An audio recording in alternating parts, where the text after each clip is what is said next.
In our society, there are so many massively divisive issues that frankly, we don't talk about very well. In this video, I'm gonna dissect how we can communicate better, especially with these topics that have a lot of emotional charge on either side of the fence. There are things that we can do personally, there are things that we can do in our discussions so that we can actually have positive, forward-moving conversations about incredibly divisive topics. You know, in the spirit of the topic of the call or of this video, speak up. Speak up about things you don't agree with, things that you think I'm maybe leaving out, and let's communicate about communicating, right? Let's talk about talking about these kinds of discussions. So let me kind of set the stage here. The world is obviously disrupted on many levels. We've got a pandemic that I don't know that we're certainly not over the pandemic. I don't know that we're over the divisiveness of the pandemic. We've got a lot of racial tension in the air. You know, unfortunately, I hope there's a day that this video becomes irrelevant, talking about racial tension. Unfortunately, I don't see that happening anytime soon. So as of the time that I'm recording this, you know, George Floyd death happened just a few weeks ago, and a few days ago there was another police shooting in Atlanta, and so everything is on the surface and people are rattled. And if we take a look at the year that we've had so far, right, the year 2020, there's been a ton of disruptions. You know, it started out not in a divisive way, but in a very disruptive way for a lot of people. You know, the death of Kobe Bryant in January, and that kind of sent a lot of people reeling. And that was about the time where we were hearing about the potential virus and whether it was going to hit, and then it hit a couple months later, and then we locked down, and then we opened up, and you know, and then you know, a face mask became almost like a sign of civil war, right? And there are a bunch of there's a bunch of tension around the facial mask and what it means, and what it means for the government to tell us what to do, and what it means for us to not care about other people's safety, and then the racial divide, I would say, hit us in a way that I haven't seen in my lifetime. You know, of course, we're living in different times with social media and the internet and all this stuff, but if we take a look at what this year has been essentially like nonstop disruption. And so people are uprooted, right? A lot of people have lost their jobs, and a lot of people have lost their lives, and a lot of people have lost loved ones, and a lot of people are afraid of them losing their lives. A lot of people have compromised immune systems. A lot of people are angry at anybody wearing a mask. A lot of people are angry at anybody not wearing a mask. There's just so much upheaval, right? And then with the racist conversation, or the racism conversation, the police brutality conversation, you know, on top of all that upheaval, we get unfortunately an ongoing conversation, at least here in the United States. I know there's racial tension, you know, all over the world in various parts, but I've lived in the United States my whole life, so that's really the only thing that I can speak to with any amount of certainty. And it's you know, it got brought to the surface in a way, and we got an election year coming up here in the States, and so people are at each other's throats politically, and there's just so much going on. And my agenda in all of this, my agenda for this video, and my agenda in all of this is to have a discussion about discussions, you know, have an open, honest discussion about how we generally talk about these things, and how I think we need to talk about these things. I just got a message that there was some static with my mic, so I'm going to keep going. I was messing around with my papers, and so you might have just heard the paper hit the mic. But if you do hear more static to the point where you can't hear it very well, let me know.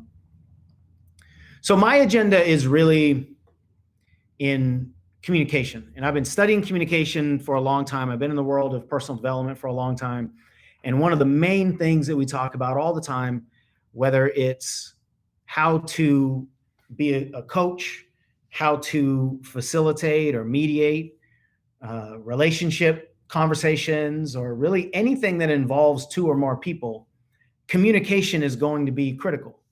And the way that we communicate generally, in my opinion, doesn't help anything at all. It makes almost everything worse. And then you throw on top of that the way we communicate online. I think humans have developed what I call keyboard courage. And it's so easy to just do a bunch of drive-by insults, right?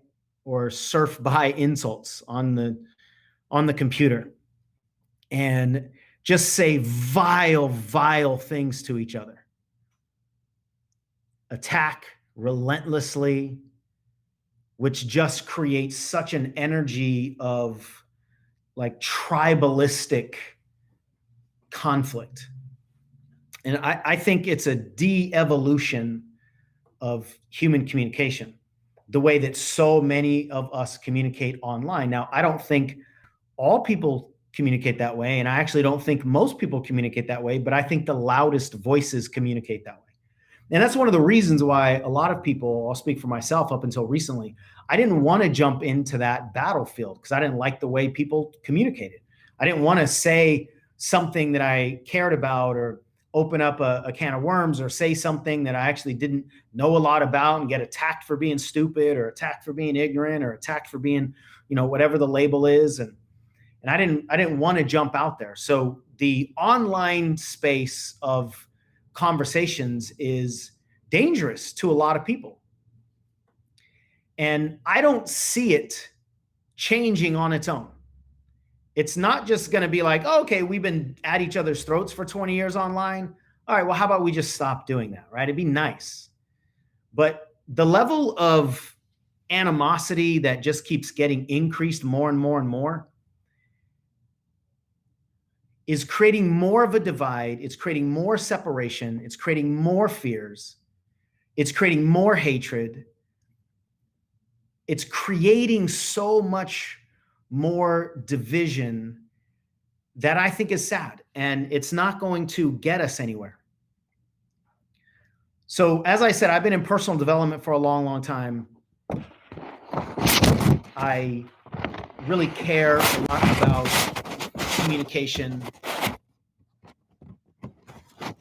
Hang on one sec. I'm going to go grab something that'll cause this piece of paper to stop falling.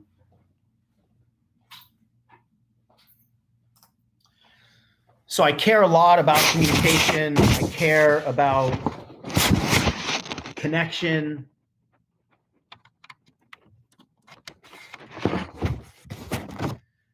I care about the things I care about, and everybody cares about the things you care about. Now, Tabitha says there's a sense of anonymity, right? Exactly. That's one of the reasons why online bullying is so prevalent. A lot of people that wouldn't have the guts to bully somebody in person, they have the guts behind a computer screen. And not only do they have the guts behind a computer screen, but they'll be a lot more vicious. And I imagine most of you know that there are a lot of kids, I don't have numbers or statistics or anything, but there are a lot of kids that kill themselves, young kids that kill themselves because of online bullying. I mean, the level of viciousness is incredible. So when you get to hide behind a computer screen and a keyboard, it's easier to be a lot more .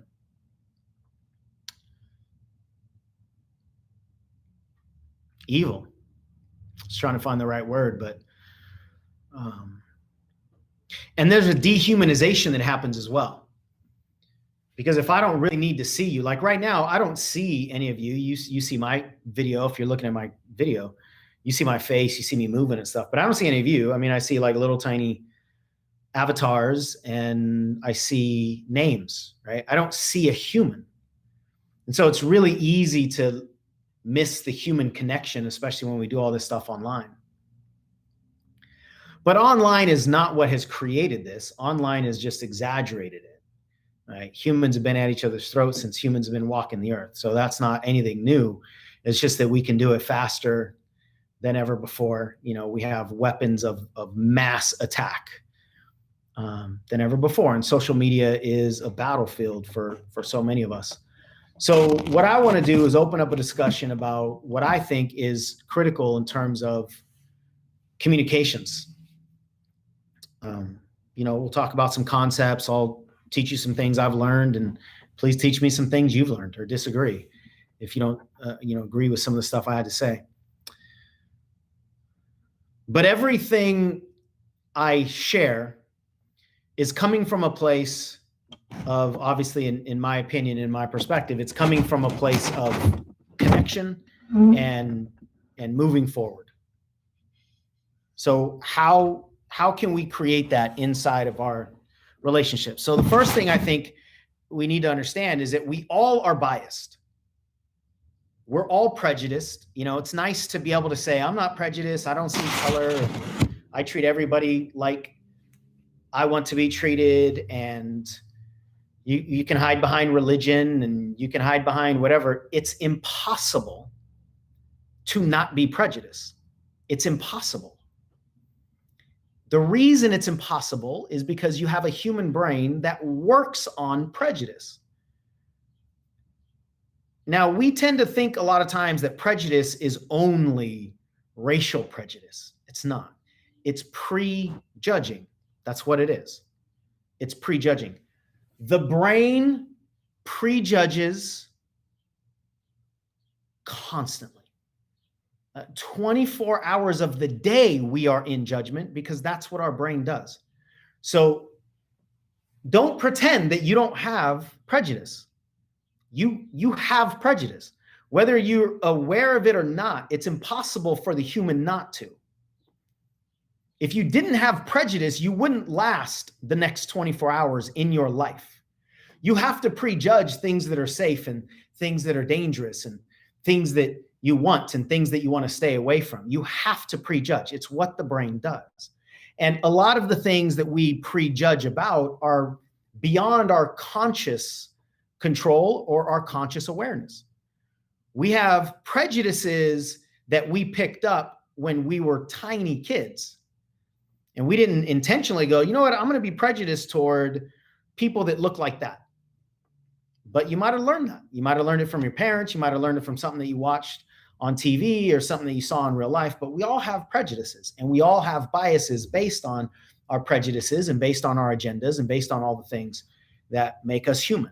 So nobody has the perspective of the world. We only have my perspective of the world. I can be as open-minded as I think I am, and I could be as anti-racist, and I can be as anti-prejudice, and I can be as loving as I think I am. I don't know what it's like to grow up in Asia. I don't know what it's like to grow up as a woman. I don't know what it's like. I'm heterosexual, so I don't know what it's like to grow up as a gay person in America or as a gay person in general. I don't know what it's like to grow up as a 5-foot man. I don't know what it's like to grow up as a 7-foot man. I only know what it's like to live on this planet as I am currently constructed. That's all I know. And from this vantage point, I've seen 47 years of evidence, and that's it. So my view of the world is and will forever be filtered through my own personal biases. But what happens in these discussions is people want to talk about the truth based on their experiences. So in the racism conversation, right? I just want to bring some stuff up blatantly and openly. Let's have open discussions. In the racism conversation, you've got a lot of white people saying, there's no racism in America. I haven't experienced it. You got some black people saying that too. I have a lot of people sending me videos of black people or black person saying, there's no racism in America because I grew up black in America and I never got brutalized by the cops. Okay, that means you didn't get brutalized by the cops. You've also not experienced anything that you haven't experienced. But when we are so entrenched in our filters of the world, being the only filters of the world and being the right filters of the world, and then we want to attack people that don't agree with our filters of the world, where do we go from there? We can't go anywhere except increasing the divide. Because now I'm going to argue that my perspective from this place on the planet is right, and you're going to argue that your perspective from your place on the planet is right, and we're both correct. And we could argue until the end of time, or until one of us quits, or until one of us kills each other. And that's essentially the root of almost all of these divisive conversations, is we're arguing over truth based on personal experience. I had an analogy the other day that to me is incredibly clear, right? I can tell you right now from where I am that it's sunny outside. Somebody tell me I'm wrong, because when you look out your window, it's not sunny. Right now, I can tell you it is truthfully, it's about 74 degrees, almost no wind, and it's sunny. So let me know in the comments if where you are, it's raining, or it's maybe 100 degrees, or maybe it's nighttime. I'm going to look out that window and I'm going to say, you don't know what the hell you're talking about. I see this with my eyes. It's sunny. Those trees are barely moving. You're an idiot. That's kind of essentially what our arguments are like, isn't it? Sadly, in so many of these discussions, the only variable is the length of time between this is what I know and you're an idiot. Sometimes it takes a little while. Sometimes it's incredibly fast. But perception is reality. So I can be inside a house and it can be raining outside, and I can tell you that it's not raining because I'm not wet. You can be outside the house and you can knock on the door and scream at me that it's raining outside, and I can choose to not open the door and still stay committed to my it's not raining belief. Or I could open the door and see, oh, wow, you're actually soaking wet. So I cannot be experiencing rain and it can be raining. You can be experiencing rain and somewhere else it not be raining. This is a fundamental principle that I think everybody intellectually knows, but if you look at these conversations, it's like nobody remembers that part. So we're arguing over our personal experience as fact. And we think that other people are attacking our personal experience if they're arguing about their personal experience, if they're sharing what their personal experience is. So right now in the racism conversation, there's so many layers to it. There's so much depth to it. And for the sake of this particular conversation, I'm just going to simplify it to the white voice and the black voice. Now, the white voice isn't all white people. The black voice isn't all black people. But just for the sake of this, I'm going to say the white voice is, we'll call it all lives matter. The black voice is Black Lives Matter. The black voice, or the Black Lives Matter voice, is saying There's systemic racism. There's systemic police brutality. We are getting killed. Our Black men specifically are getting killed at rates that far exceed population. And it's because of systemic oppression. It's because of systemic biases. It's because of all these things. The All Lives Matter voice is denying that, saying, no, look at these experiences. Look at how many Black people kill Black people. If Black Lives Matter really cared about Black people, then they would stop the Black on Black crime in the Black neighborhoods. So you've got one argument that's saying this and another argument that's saying that.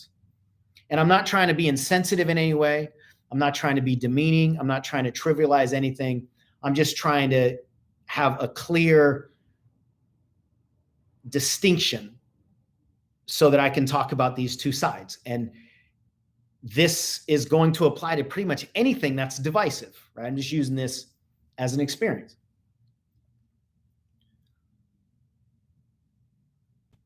So the white perspective cannot comprehend the Black perspective. I don't care what you say. If you're white, you identify as white, you cannot comprehend what somebody else has experienced. And if that irritates you, and you think I'm attacking you, you think I'm calling you ignorant or stupid or whatever, great. Feel the triggers. Because I'll say the same thing to Black people. If you're Black, you cannot comprehend what it's like to live as a white person. You can't. If you're a man, you can't comprehend what it's like to be a woman, and vice versa.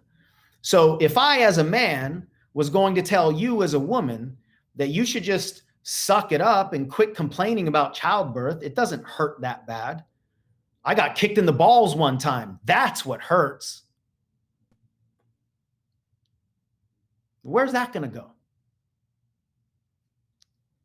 Now, is my perspective experientially wrong? No. Being kicked in the balls, if that's the deepest pain I've ever felt, and you start talking about your deep, deep pain, and I want to include mine, and then I want to compare mine to yours, and I want to tell you about mine, and I want to tell you how you should feel about yours because this is the way I feel about mine, and I want to tell you about how I would feel about yours, so that's the way you should feel about yours, and this is what you should do when you feel your pain because this is what I should do when I feel my pain, or this is what I was told, or this is what I do when I feel my pain. I think we can all understand how ridiculous that is. And maybe it's because the difference in gender is so blatant that, of course, I can't know what it's like to be a woman because I have nuts and I have a penis and I have different body parts. I'm put together differently. You can't know what it's like to be a man. You have a vagina. You have bigger breasts. You create babies, right? We fundamentally are different. And anatomically, or with our anatomy, right? So maybe that's why it's so much easier for us to not project the male perspective on the female or the female on the male. And maybe that's why we sometimes get confused that I can't project the man's perspective on another man just because he's a completely different race or lives in a different country or just has a different background than me. Maybe that's why. I don't know. I've never really thought about that, but the concept still applies. It doesn't matter what the differences are. I cannot comprehend life as anything other than what I experience. And so we are all biased. We are all prejudiced. And then the question is, how are you going to manage it? How are you going to use it? And what is it that you actually want to create in the world? Right? What is it that you actually want to experience inside these kinds of conversations? What's your intention? A lot of times we get two people together and one intention is to reconnect the relationship And the other intention is for that person to admit that he or she is wrong. And that's it. If my intention is that you admit you're wrong and your intention is that we actually come together, where's that conversation going to go? It can't be productive because we don't share the same target. My intention is this and your intention is that. And in so many of these conversations, the intention is to prove or have the other side admit that you're right or avoid having to admit that you're wrong, which is a natural human thing, right? I mean, we do that.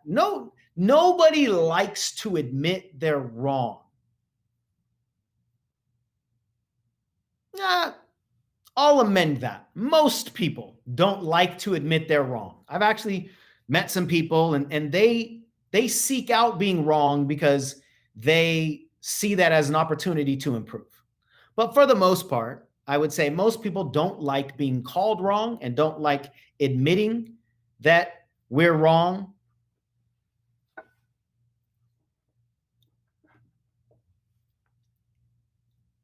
And so we're all protecting ourselves, right? And that's just the human element in all of this.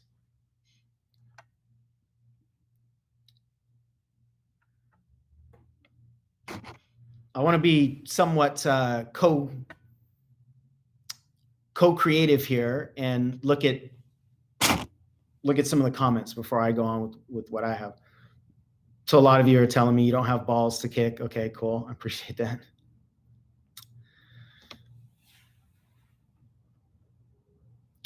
Elaine says, do you realize how using a marketing message such as how to talk about racism as a white man is a big part of the problem we're trying to work out and work through?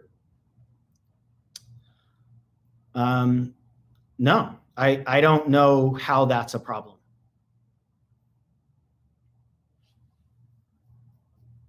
So if you want to share why talking about racism is a problem or using that as a marketing message, then please let me know. Michelle says, your pain's valid, my pain's valid while I'm giving birth to a baby. Yeah, don't tell me about getting kicked in the balls. Right. So ownership, right. Tabitha says admitting you're wrong is about taking ownership. And at a human level, like just regardless of what topic we're talking about, at a human level, even take away conversations, right? We don't like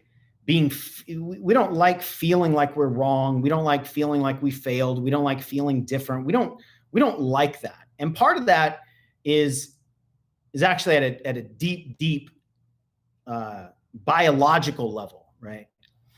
We want to be a part of a team at a deep level, way beyond our conscious understanding most of the time.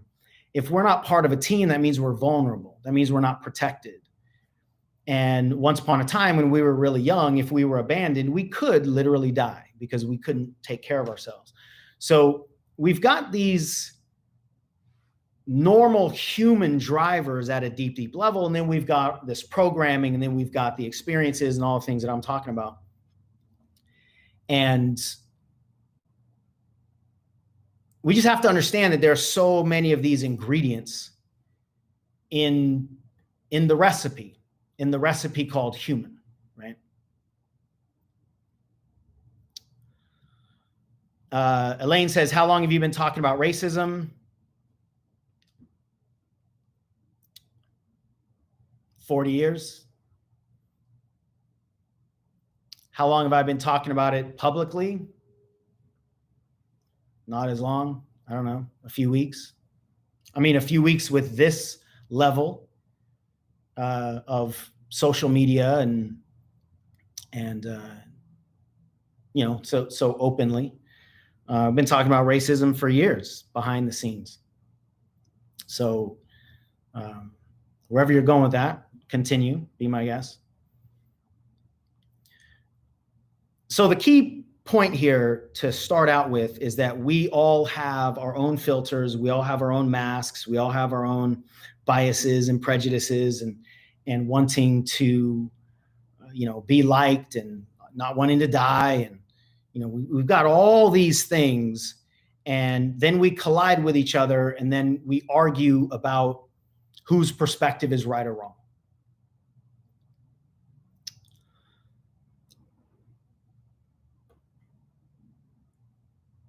So I want to say something that just came to my mind. Elena, the title of this is not racism. The title of this is how to have constructive conversations about divisive topics. Racism is one of them. Sexism is another one. Religion is another one. There's all kinds of divisiveness that all of these concepts apply to. So another thing that I think is really critical to understand when we realize the ingredients that we're using as human is that when we feel threatened, we tend to devolve into wherever we find safety. And that goes for physical safety. If we feel physically threatened, we will find safety. Some people, that means going back in the house. Some people, it means grabbing a weapon, right? Wherever you find safety, when we're physically threatened, we change. We change. Our emotions are different. Our thought processes are different. We're not seeing the world in the same way. We talk about fight or flight response, fight, flight, or freeze. A lot of people throw that third one in there. And so when you have two humans that are triggered and they start sort of devolving into survival mode, now all these divisions, all this divisiveness and all the separation and all that is amplified. And now we've got emotional tension, and we've got emotional fears, and we've got irrational behaviors, and we've got all kinds of things that are happening. And I think part of this awareness that's been helpful for me and helpful in a lot of people I talk to about this is to understand that we're both off center right now. Right? We're both off center. If you've ever gotten into an argument with a spouse or a friend and you guys are just angry at each other, when you're off center, anger is not really going to get anywhere. And so this is really about just understanding how we humans operate and what we do with traumas, and what we do with fear, and what we do with survival, and what we do with, all of these things. So self-awareness is critical. Understanding the human brain is critical. And just noticing, being able to pause maybe when that's appropriate, being able to calm the situation down, calm yourself down, maybe breathe, and there are no set of rules for all situations. In some cases, you might need to run. You might need to use your adrenaline to get yourself out of danger. In some cases, you need to calm down. Of course, there's so many different variables here. But I want to speak conceptually more than like this is what you do at all times. Because, what if you have a relationship for 20 years with somebody and you guys get into a political debate or something like that? That's going to be different than somebody you just met online. But the more that we understand about human behavior, human mentality, the brain, our triggers, our traumas, our memories, our reactions, our biases, our limited perspectives of the world, then the more that we can start to calm down. I don't know why I just stopped myself in that, because this is actually not what generally happens, but we can. The more that we can start to calm down our reactiveness, right? The more that we can start to be a little bit more in control of our actions, calm ourselves down when appropriate, and just act with intention. I think what happens a lot of times in these kinds of conversations is we're so reactionary, we're so instinctual that we say things we didn't mean, or we say things a lot of times we didn't even realize we said. And so much of that is just humans in fear. It's humans traumatized, right? And then another piece of this that's really critical to understand is what our identities are. We have it's almost like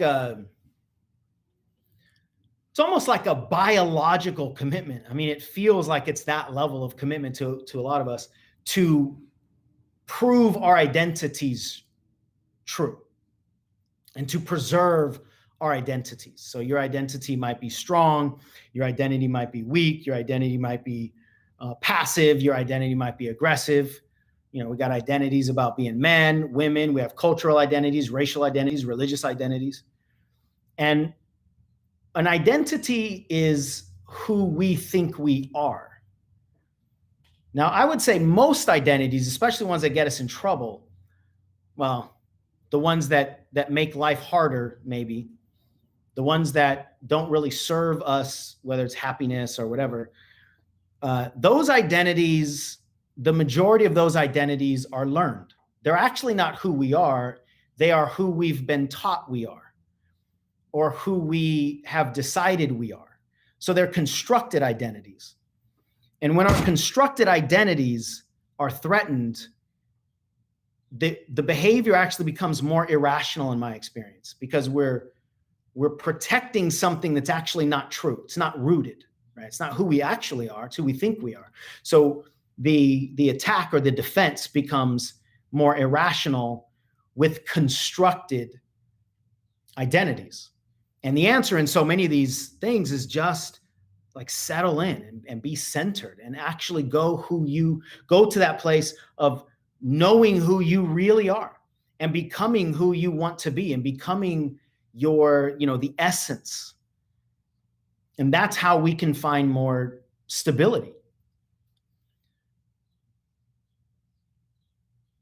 And everything that I'm saying has a bunch of different levels. It has a bunch of different variables. It has a bunch of different intensity measures, all depending on who we are, where we are, who we're in a discussion with, etc. And my experience also is that a lot of us don't know what our identities are. I mean, I didn't know this until, I don't know, 10 years ago or so, maybe 12 years ago. We don't recognize the things that we're actually fighting for.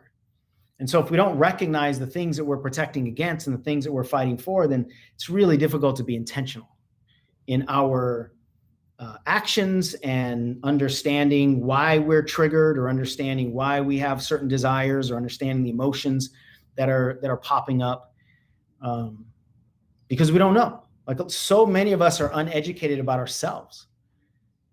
And if we're uneducated about ourselves, how can we know how we will react, and how can we manage some of those reactions if we don't know ourselves, if we don't know what our traumas are, if we don't know what our tendencies are, if we don't know, what all of our drivers are, right? And then my experience is, when we understand that so many of these things are at play at a human individual level, then we can apply it to everybody else, because everybody's going through the same thing. Their identities are not going to be the same as yours, but they're trying to protect theirs too. Their traumas are not going to be the same as yours, but they're trying to make sure those don't get exposed too. And if we can see the people for their pain, for their insecurities, for their qualities, for their strengths, if we could just see the recipe, that level of education, for me, actually removes a lot of the triggers. It removes a lot of the reactionary responses, because I'm just more educated, right? I'm more educated about myself, and we can transfer that education to other people. So what I believe to be true in these kinds of conversations, especially the deep ones, especially the ones around race, the ones around religion, the ones around sexual abuse, the deep ones. And when I'm talking about deep, I'm talking about deep embodied, not just pain, but deep embodied roots, right? When we're really touching something deep, either in our belief system that's so entrenched, or our individual pain, or our generational pain, when we're dealing with that kind of stuff,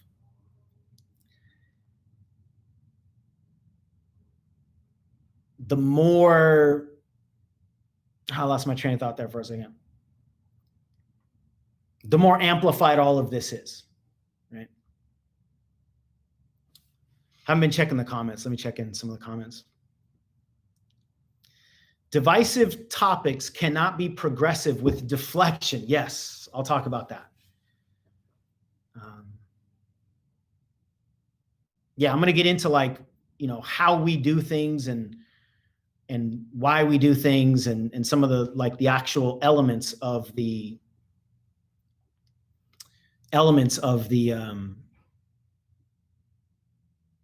of the mechanics. That's the word I was looking for, the mechanics of communication. But the mechanics of communication don't really matter.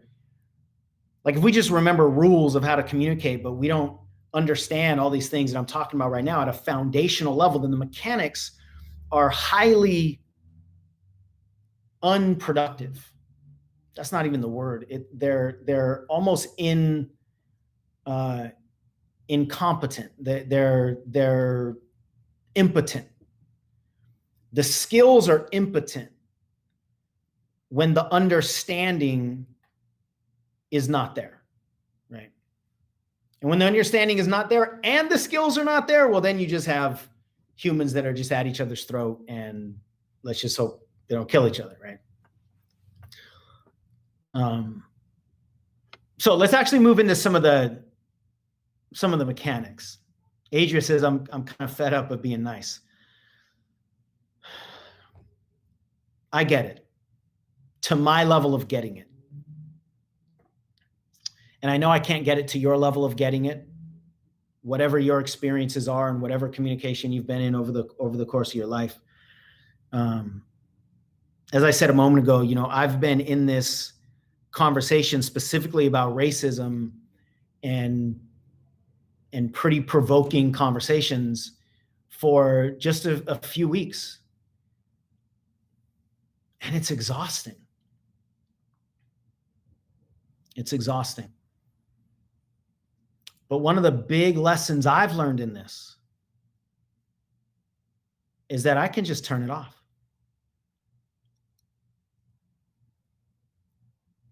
If I choose to, I can just turn it off.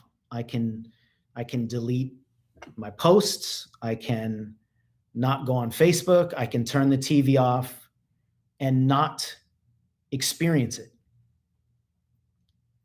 And again, I want to, stress that I'm not trying to be insensitive in any way. And I want to speak directly to some of these things because I think it's important. One of the big awarenesses I've had over the last few months in the racism conversation is that a lot of people, specifically in this context, a lot of Black people, a lot of non-white people, it's people that have been oppressed by the color of their skin. They can't turn it off. I heard a story the other day that really shook me, or just, gave me another level of this awareness.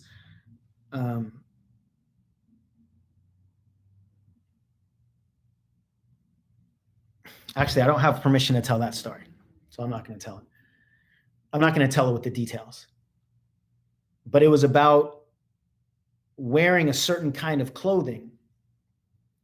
And there was a big group of people that were going to wear a certain kind of clothing, and there was a Black mom that said, "My son's not going to wear that, because if my son wears that, he's going to have a target on his back." And it's easy for me or anybody that doesn't have that experience to go, "What are you talking about? It's just this is a piece of clothing. No big deal." And that's my ignorance. That's my filter. That's my privilege.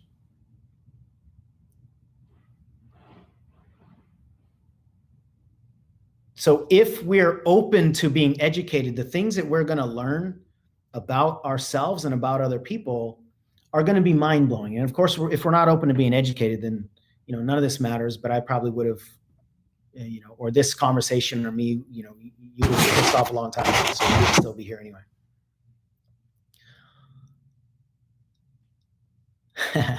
Tabitha says, "Nice.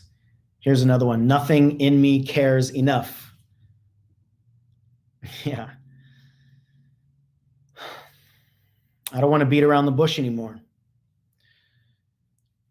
And I really honor people that are willing to keep talking.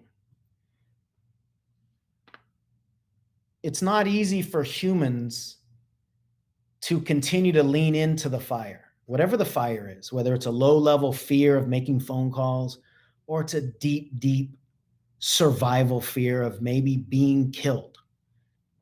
There's a million different ways that you can fit in between those two things.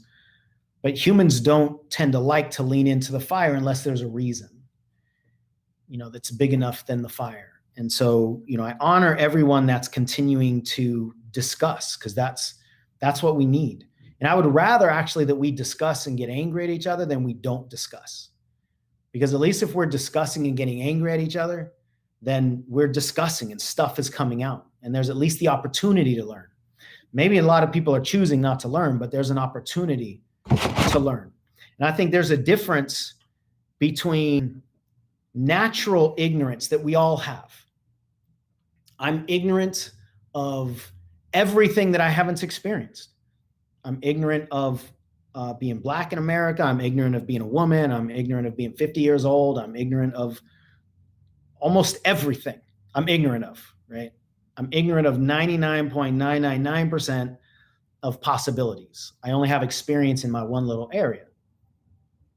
So we all have ignorance. And ignorance doesn't mean stupid. Ignorance has a connotation for a lot of people of stupid.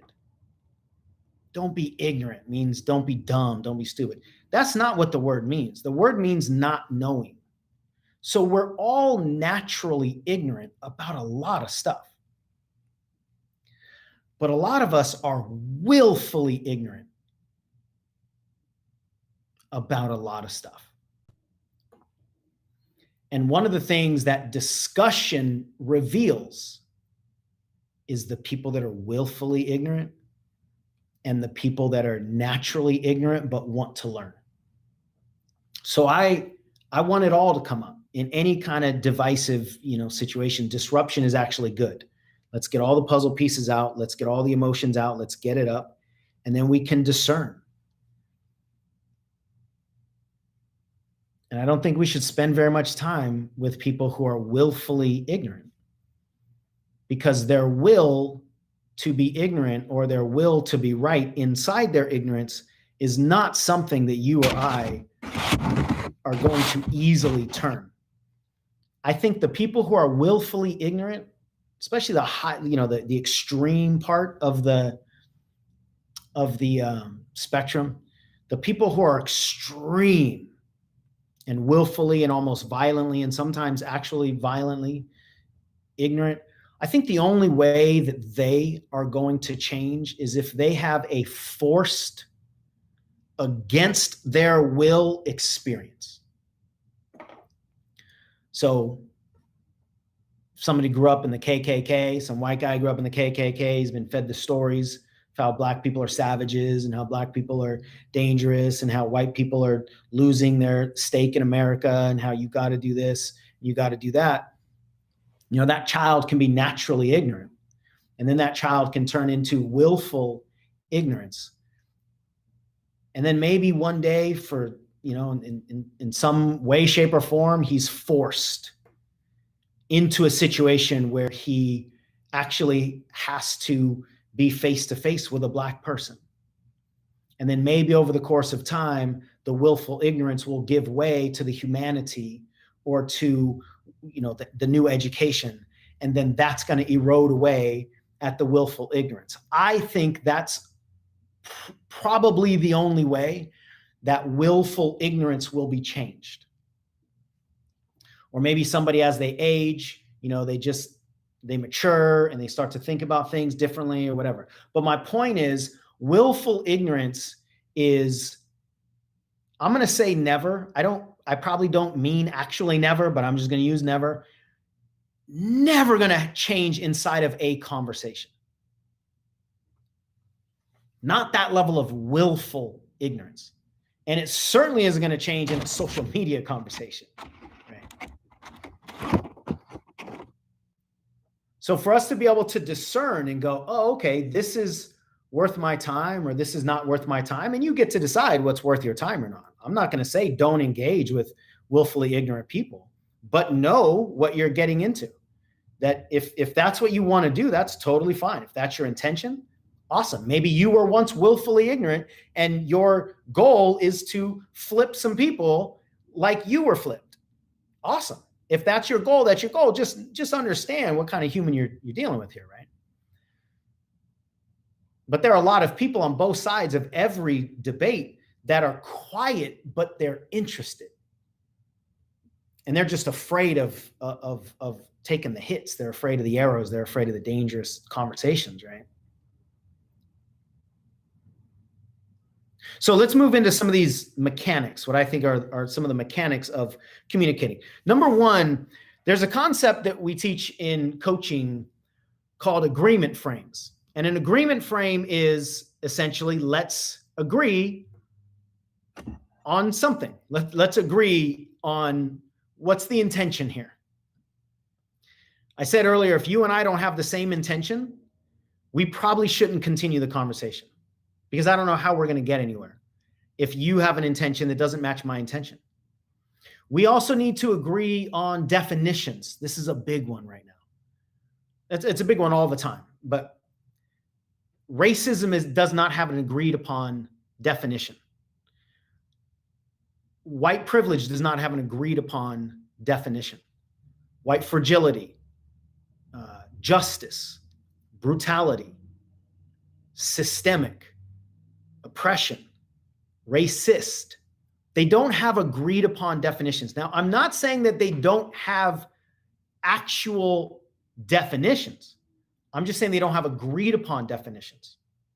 So what I mean by that is there is a definition of white fragility, I think is what I looked up the other day. Because somebody said one of the concepts of white fragility is blah, blah, blah, whatever it was. And I said, oh, well, that's not my understanding of it. So I went and looked it up and checked a few sources, and I saw a definition, and it didn't match what she thought it was. So if she's involved in the conversation, then there's not an agreed upon definition. So again, this isn't about right or wrong according to a definition source. It's about two people or two sides in a conversation agreeing on that source.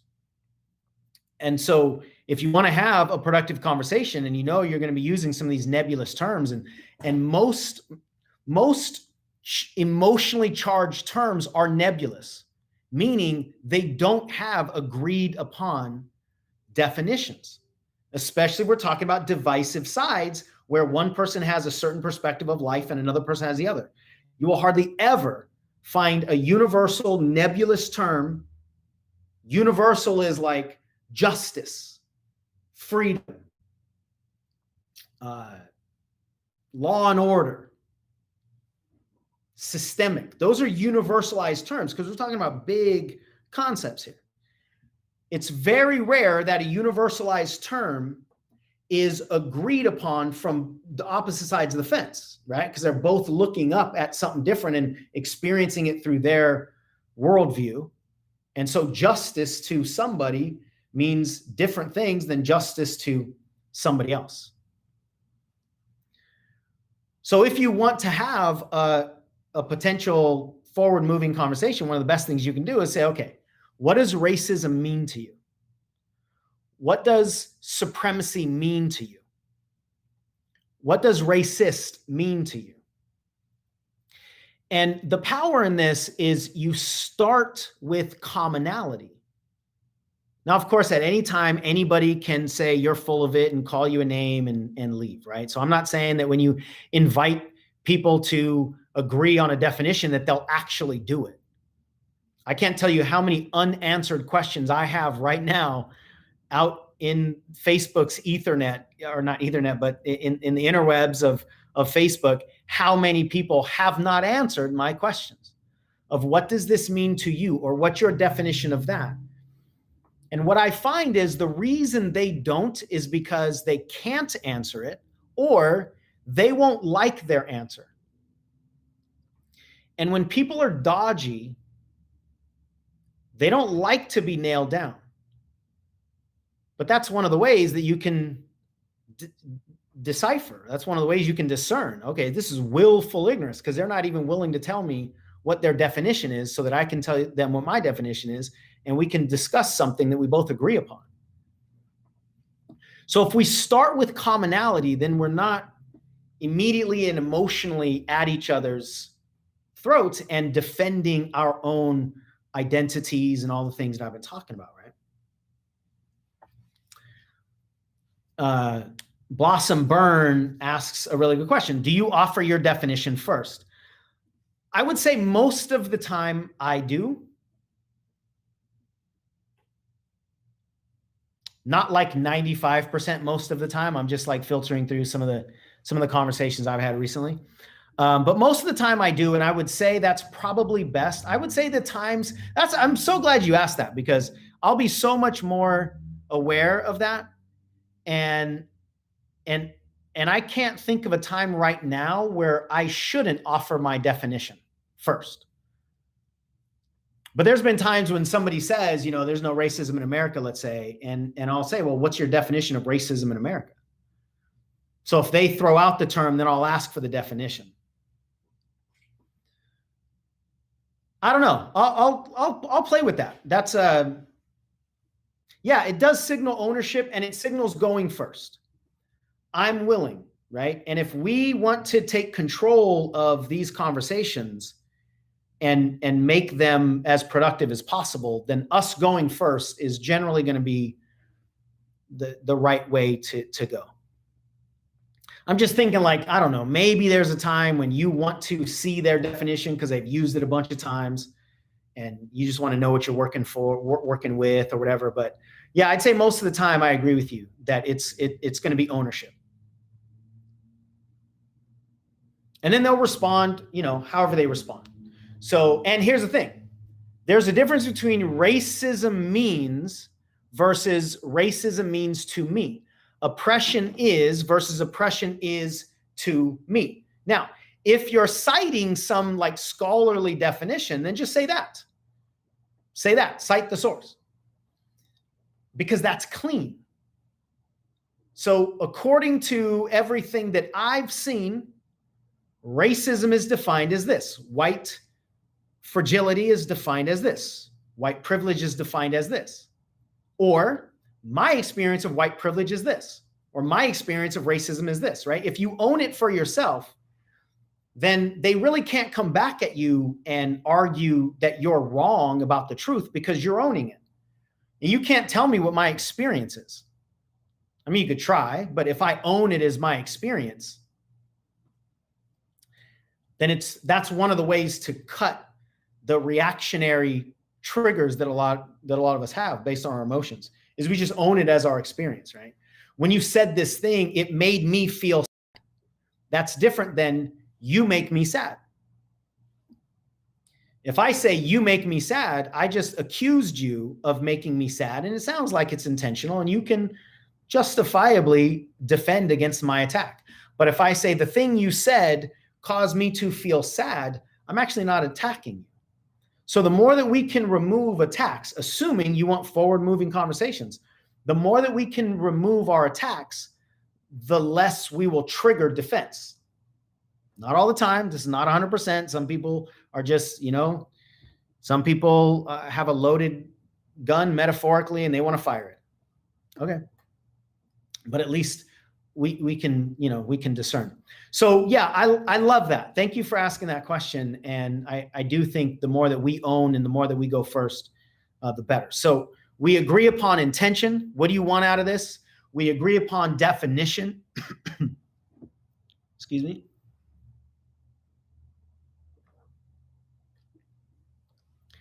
We can agree upon evidence or proof, meaning like in the conversation, the racism conversation right now, I asked somebody one time a couple of years ago, how will you know when racism is no longer here? Like, what's what's the evidence that we're good? Okay, the thing that I want to end has ended, right? How will you know? And her answer at the time was, I believe, some version of, and again, not trying to trivialize or anything like that, just trying to give you, concrete examples enough to make the point. Her response was, when young Black men are no longer being shot by police. Got it. Cool. That's her perspective, and that's what she wants to see to prove that the issue is gone. If you were to ask, let's say, a white person who is in favor of reform, how will we know that racism is gone? They probably won't have that answer. They will probably, maybe they would say something like, the KKK is no longer here, right? Or certain websites are gone, or certain news shows, or certain reforms in policy, right? Certain laws have changed, or there are no more protests, right? So you've got two different people that are wanting different pieces of evidence to say that their agenda has been met, right? Or their desire has been met. And sometimes it's immediate, like it can happen inside the conversation. Like, I want you to understand this about me, and I might even want you to say something to me or to you or to somebody else. Sometimes it's so big, it can't happen in a single conversation, but we can identify, all right. And a lot of times in the most divisive situations, a lot of times the people who seem to be at each other's throat because they are so diametrically opposed actually want the same thing. They just define it differently. So two people might actually be arguing against each other for peace. But the All Lives Matter voice might say peace means there's no rioting. And the Black Lives Matter voice might say peace means there's no more police killing. They're both arguing and chanting for peace. But the definition is different and the evidence is different. So when we say, what is it that you want here? What are the definitions that we're going to use? What are the rules? What are the rules? Sometimes you might have an online conversation. Like in this conversation, I said, ask questions, right? Disagree and I'll co-create. I haven't been following the rules that I established completely. But I could have said in another scenario, I'm not going to pay attention to any of the comments because I got to get this in 15 minutes and that's it. And if you do have comments, then I'll address them later, right? So let's establish the rules. Or maybe you've got a group discussion of 8 people and you say everybody's going to get 5 minutes to talk. And while somebody's talking, nobody else can talk. And then we're going to go around a second time, right? If there are rules that are appropriate, then let's get them out in the open, right? So however we can find agreement, then the conversation is going to go better. It just is. And if you can't find agreement, then you might just not want to continue the conversation because it's not going to end the way you want it to end, right? Assuming that you want an agenda or that you have an agenda that requires agreement. So those are called agreement frames. Those are the 3 big ones that I know of. If there's anything else that you've experienced or you are thinking about right now, what we can agree upon, then let me know. Yeah, Regina says, I think going back to who says it first, sometimes it may help to let them define. That way you get their full truth out if they're open enough. Yeah, I'll think more about this one because of the conversation, and I'll pay attention to why I make whatever choices I make. Certainly not going to say what I do is right, but for everybody. But yeah, I can see there are certain situations, as long as it's intentional, that's the thing, right? As long as it's intentional, then your conversations are going to go better. Yeah, listening to understand. I'm gonna touch on that. Tabitha says, I disagree on the proof. There's so much false information being portrayed these days. I do not believe or trust. I have that to talk about as well, but let's go ahead and talk about it since you brought it up. So you might have one side that says, the way I want proof is I no longer see these things. And then the other side could, this is where I think what you're saying, Tabitha, is very relevant. Then the other side could say, but the media lies, but people lie. You know, are officers going to be 100% honest all the time, especially if their punishment is potentially in danger? Are we humans going to be 100% honest all the time? So in the case of police, brutality, I think a very valid consideration is, if you want, let's call it, cases of discrimination or cases of oppression or cases of unjustified shootings, if you want those to go down, the reports are written by cops. So that's an element, I think, what you're speaking to, Tabitha, that's a very real consideration. That might not be the best proof, because that's probably not the best source. And I do agree that the media nowadays is highly, highly agendized, politicized, monetized, and the media does what the media needs to do to stay in business, which means the media genuinely or generally is just looking for attention, right? That's why if it bleeds, it leads is the famous media motto, right? Why? Because people watch blood, people watch death, people watch drama, people watch tension, people watch adrenaline. And the sad thing is, if the media is not going to get paid for the attention that they're trying to attract, then they're not going to play the stories that don't attract the attention. So your point is really important, that whatever we're looking for proof from, we need to make sure the source is credible. We need to make sure the source, and maybe that's another thing you agree upon, right? Make sure the source is credible. One of the things that I've been doing with a friend of mine, we really, really care about each other. We have a deep, deep connection. There's pretty much no way that we are going to lose that connection. And we are diametrically opposed in several different arguments or several different sides of topics, right? So what we're doing is we're showing each other what we're seeing. And it's actually been really fascinating.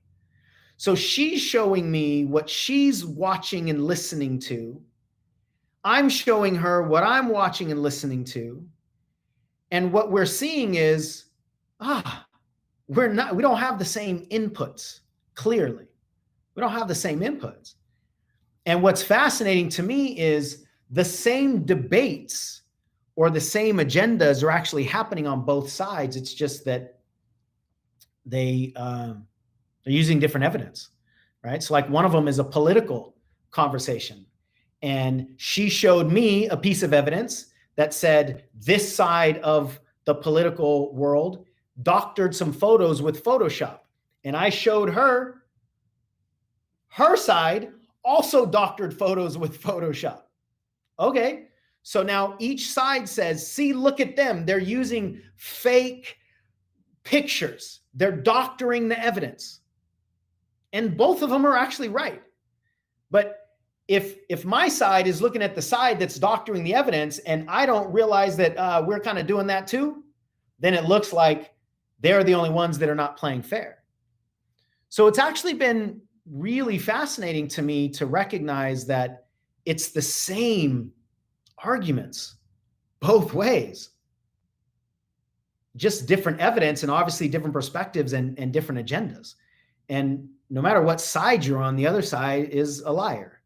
No matter what side you're on, the other side is corrupt. No matter what side you're on, the other side is not doing the right thing, right? So for me personally, I'll just speak to myself, and she said the same thing. Like, it's caused us to actually filter our own inputs now also, so that I'm not as charged with the inputs I'm watching, because I get it. Because, yeah, we're probably misdirecting a little bit too, or a lot of it, right? So much of this is human behavior when there are agendas. And when there's money involved, follow the money, usually, and you'll see where the driver is, right? So again, thank you, Tabitha. I think that's a really important point. The source. Right. Regina says we're using different words to communicate the same thing. Yeah. And the more that we understand our own biases and our own definitions, or the fact that we don't have definitions, the easier it'll be to have these conversations, because now we're not protecting our definition, right? Like, I can have an experience of what I believe white fragility is, having not looked up the definition, let's say, and somebody else has a different perspective. And if I know this is my perspective, but this isn't the truth, and they have a perspective and that might not also be the truth, then it's easier to have that conversation rather than you're an idiot, right? I've been told some amazing things lately over the last few weeks, and it's not just the last few weeks, like, this is social media, but I've been called all kinds of stuff, right? I've been called racist. I've been called a joke. I've been told I need intense therapy. I've been called ridiculous. I've said, this is one of my favorites. I was called opinionated the other day. Yeah, massively opinionated. And so are you, because you're a human, right? But he was using it as an attack on me. Nah, you're just opinionated. Okay, so where do we go from there, right? Because we're all opinionated. That's how we operate. So a lot of the attacks are just shut down statements that don't go anywhere. Anyway, just this idea of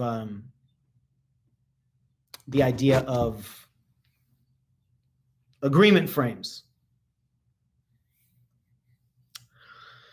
Tabitha asks, I don't know what white fragility is. Never heard of this before. Awesome. See, thank you for saying that. That's natural ignorance with the desire to be educated. And I honor that.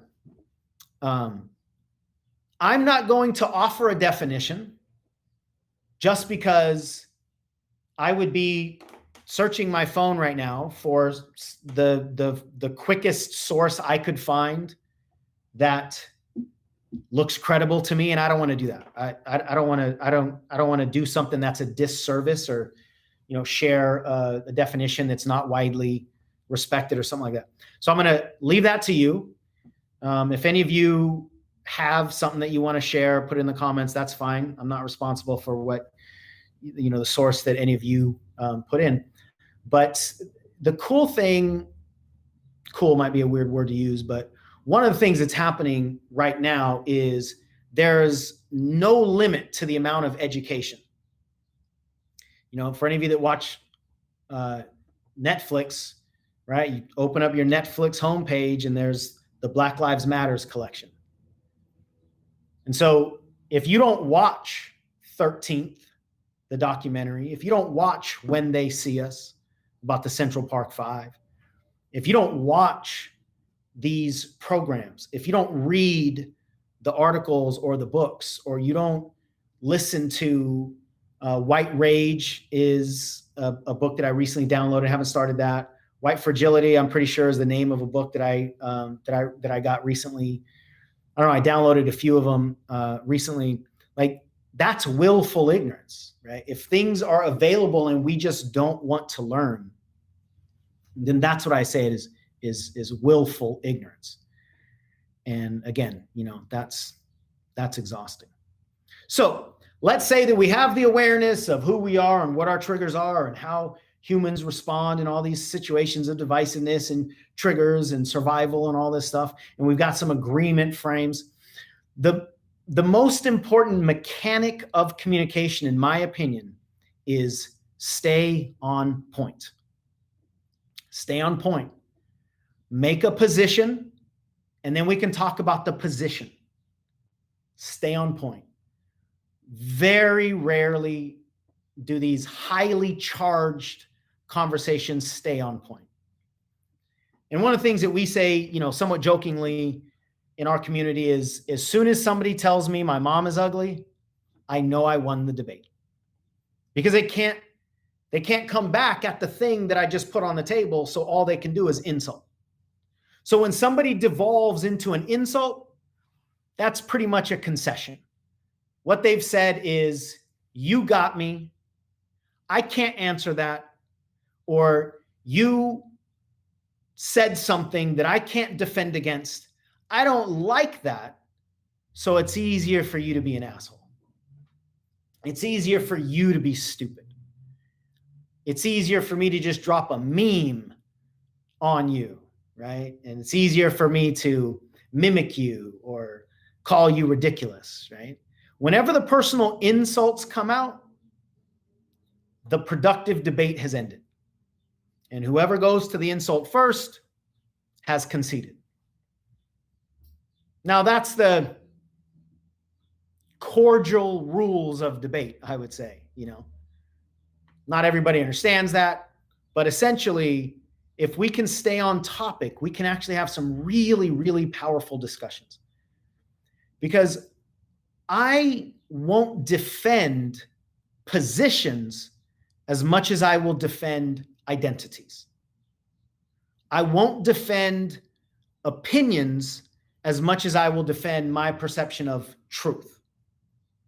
So if we can separate ourselves from the need to defend our identities and our beliefs and all the stories that we have, or whatever it is we're trying to defend against, if we can just take a look at, like, whoa, from this perspective, that puzzle piece looks like that, but from your perspective, it actually looks different. It's the same puzzle piece from different perspectives, and I can get that. That's how conversations actually go places. That's how we can find commonality in division, if we're able to stay on point. Now, my experience is a lot of people don't want to stay on point. A lot of people don't even want to argue positions. They just want to attack. Great. If you want to stay on point, if you want to have positions, then make them very clear. This is actually coming from my debate training. So when I was in college, I was on the debate team. I didn't know I was getting on the debate team. That's a whole nother story, but I ended up being on the debate team. And this is what they taught us. And it was really profound for me. And then it helped me in my communication from that point forward. In debate, in competitive debate, similar to the courtroom, which is a form of that, like formal debate, there's positions. And I'm going to say a certain position. I'm going to make a claim. I'm going to make an assertion. And if you don't agree with the assertion, you argue against the assertion, or you make another claim. If you don't argue against that assertion, then you've conceded it. Those are the essential rules of debate, right? And you go back and forth and back and forth. And it's not sexy because humans actually really like to be adrenalinized. Humans like to feel alive. And when we're heated and we're angry, even though we might be saying things we don't really like, that we wish we wouldn't say, the human body likes adrenaline. So when we get into these heated debates, there's actually a biological drive toward the adrenaline. So when we start having what I think is clean, productive communication, it's not fun for a lot of people because it's actually productive. And it causes both sides a lot of times to put down their weapons And so many people are just weaponized, and they're committed to the fight, or they're committed to the defense, or they're committed to their stories, or whatever it is they're committed to, that it's not fun. But if your intention is a productive conversation, then let's clean up everything that we can possibly clean up. And then you can actually appreciate other people's perspectives. I've got plenty of people who we get into this potentially divisive and combustible conversation, and we end up going, I appreciate your perspective and I completely disagree. Cool. Then we can walk away without me insulting your mom and without you insulting my mom, without me taking all the emotional charge that I had that I wanted to direct at you and then direct it to my family or direct it to myself, right? We don't have all the emotional collateral damage, but we have productive conversations, right? So this is the ultimate.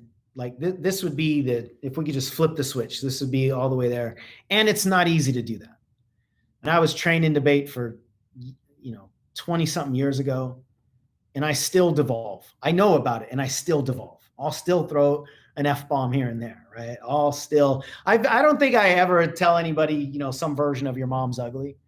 I'm pretty sure I don't drop insults like that. Maybe, but I don't think so.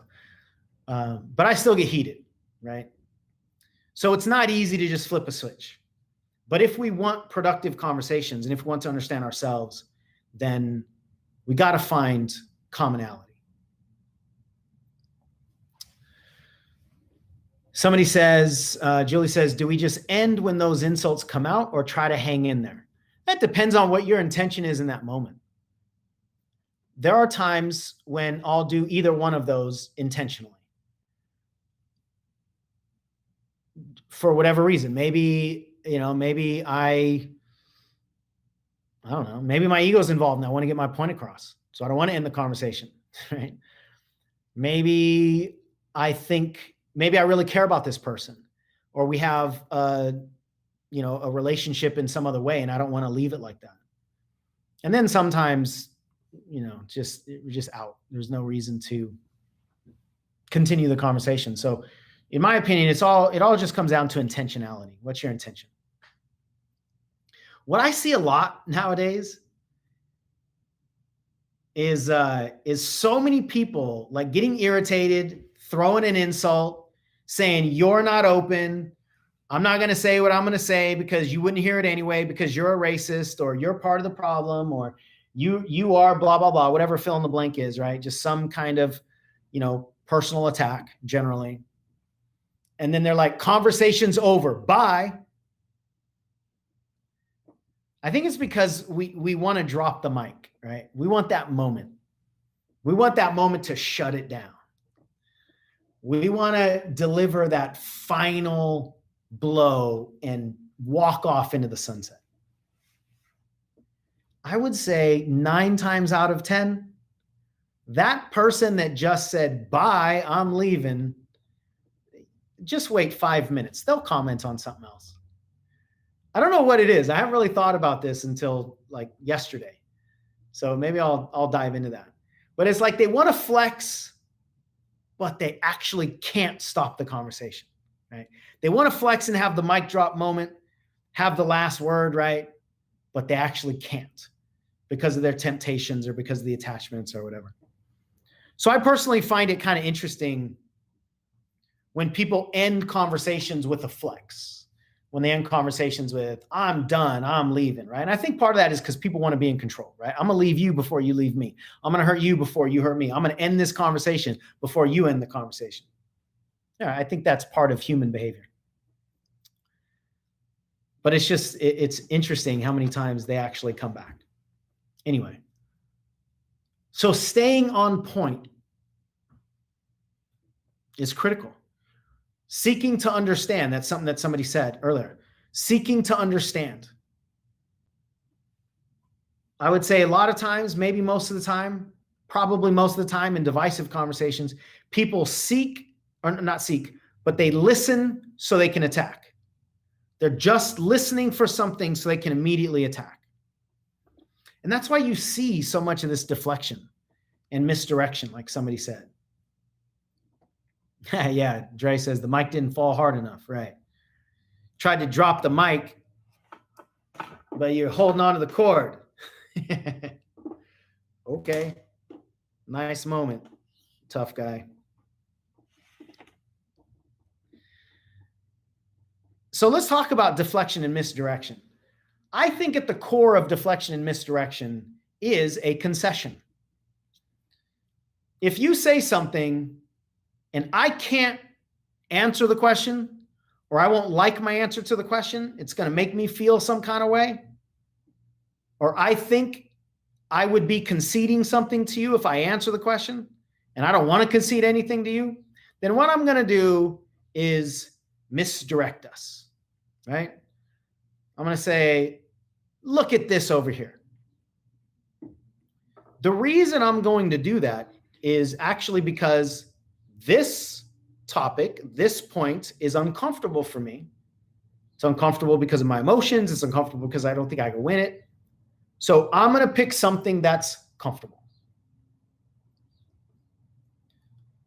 If I don't want to say Black Lives Matter, I'm going to misdirect it and say all lives matter. If I don't want to talk about sexual abuse, that how often it happens with women, then I'm just going to misdirect and say, well, it happens to men too. What are we doing there? We're misdirecting to something most of the time that we think we can win or is inarguable. I don't know how many times I've posted some version of this, recently in the last few weeks. Nobody's saying that. Nobody is saying what you're defending against. Nobody has said that. Nobody has said all lives don't matter. At least those words.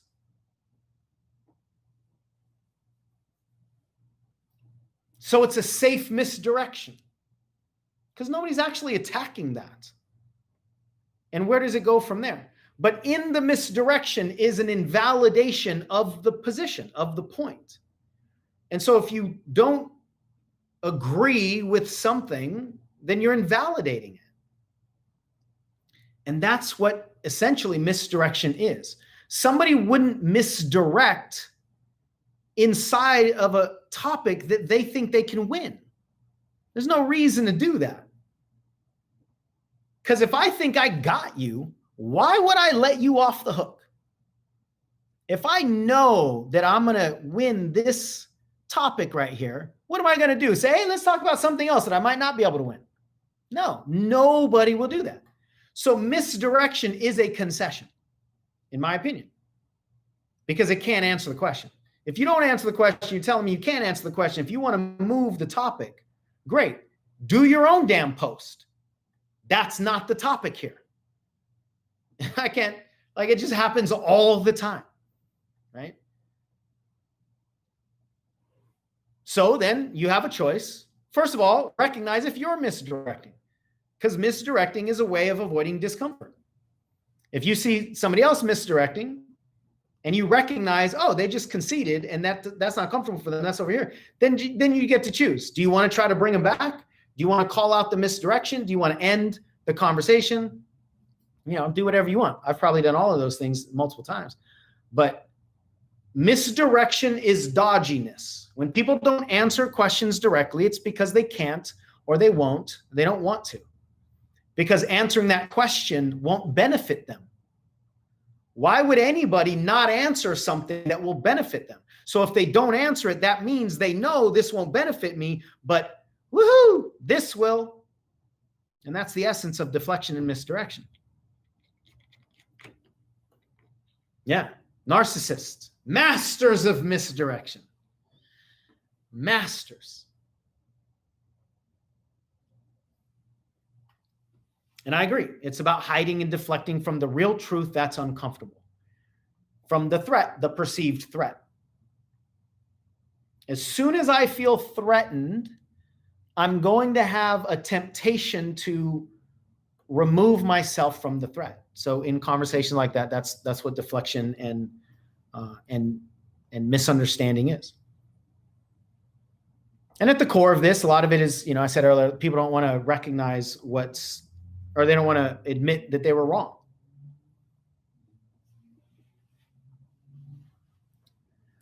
The most profound shift I had. So I'll just be open with you with my experience inside of not just the racism conversation, but police brutality. I studied criminal justice. I always wanted to be a lawyer. I argued with my mom every single day. I'm not proud of that. I actually did a lot of damage to her emotionally, but I was an arguer. I had a standing invitation to anybody in any of the schools or any of my friends. I said, I will beat you in any argument you want, and you pick the side. I don't care. And I was, I was a little rebellious. I was kind of aggressive. And I would tell people, I will beat you arguing for abortion, and then we'll stop, and then we'll flip it, and then I'll beat you again arguing against it. Like, I had so much anger, rebellion. I wanted to fight. I wasn't a physical fighter, but this was the way that I could get a lot of my aggression out. So I wanted to be a lawyer. I ended up choosing not to be a lawyer when I found out that most of my job would be doing paperwork. I just wanted to get paid to argue. But I stayed in criminal justice and studied policing and studied crime and studied a lot of stuff. I was a probation officer for several years. So I've always been really, really interested, and I've been educated to a large degree. I mean, it hasn't been, very recently with new cases, but I really studied. And one of the things that I learned is how tense police officers' jobs are. Yeah, right, Regina? I'll beat you with my weapon, and then I'll pick up yours and beat you with yours. With your side of your verbal weapon, your side of the argument. So an incident happened when I was young, and a friend of mine had a father who was a police officer, and he pulled somebody over, simple traffic stop, ran a red light or a stop sign or something, pulled somebody over, and the person in the car ended up being a drug dealer. And as the officer, my friend's father, approached the car, he didn't have his gun out. He wasn't even protecting himself because he had no visual reason to. He just, it was just a run-of-the-mill stop. And the drug dealer had all kinds of drugs in the car, had all kinds of money in the car, and he had a gun. And he had a gun right at his chest like this, waiting. And as soon as my friend's dad came into view, he shot him, a couple feet away. He didn't die, but he was there on the street, and came close to dying. And then when I started studying police officers, I just went back to that memory and just went, wow. Cops are just in high tense situations pretty much all the time. Police officers usually aren't called to attend people's birthday parties. There are certainly community things that cops do, but there's a high level of tension so often in their jobs, right? And they're constantly getting called into conflicts. And in my opinion, and what I learned back then, is they're not trained for all the kinds of conflicts that they deal with. And of course, everybody wants to come home to their families, and they've got a weapon, and they're emboldened with laws. And because of that, a lot of police officers are alcoholics, and a lot of police officers are domestic abusers, and a lot of police officers really struggle with their emotions, right? And so I just learned a lot of that, and so I was kind of programmed pro law enforcement, and for a long time that was my stance in so many conversations. And I got into plenty of conversations where police officers killed Black men specifically. And I was saying, listen, you got to understand, this cop, let me tell this story about my friend's dad. This cop is dealing with this, and we don't ever know what's happening over here. They don't ever get this, they don't ever get that. And like, you just can't do that, right? And so for a long time, I've been pro law enforcement. Now, of course, all of that is conditioned by my own personal biases, by my own white privilege, if you want to use that word or that phrase, by my own lack of fear of police or lack of actually seeing police brutality. I've probably been pulled over 10 times in my life. I think I've had maybe 3 or 4 tickets. There were 2 times when I was 18 years old. I was just being stupid. I can't justify what I did. I was driving to school or like after school one day, and I was driving in the bike lane being an absolute idiot. I was going around traffic and speeding like crazy, and I was trying to impress my friends, and like highly dangerous. And a cop pulls me over, and the first thing he says when he comes up to the door, to the window, is he says, "Oh, you don't need your license, huh?" And between the time that he pulled me over and he came up to the door, I realized I didn't have my license on me. It was somewhere else. I just didn't have it with me. And I was like, "Oh man, I don't have my license." And he goes, oh, so you don't need your license, huh?" I was like, how does he know that? But what he meant was the traffic rules you just broke are like 3 points or however they're measured. I don't remember. And that means I can take your license away. And I said, what'd I do? And he goes, "Dude, I've been following you for 2 miles. I couldn't catch you for 2 miles because you were weaving out of traffic. You know how many people's lives you put in danger? I couldn't even catch you for 2 miles, and I've been trying." And so he's like yelling at me, right? And then he goes, "Oh man, shoot. Yeah, okay. License and registration. I don't have it." And so he's pissed, and he goes back to the car, and he comes back after a few minutes, and he goes, "Don't ever do that again." And he walks away.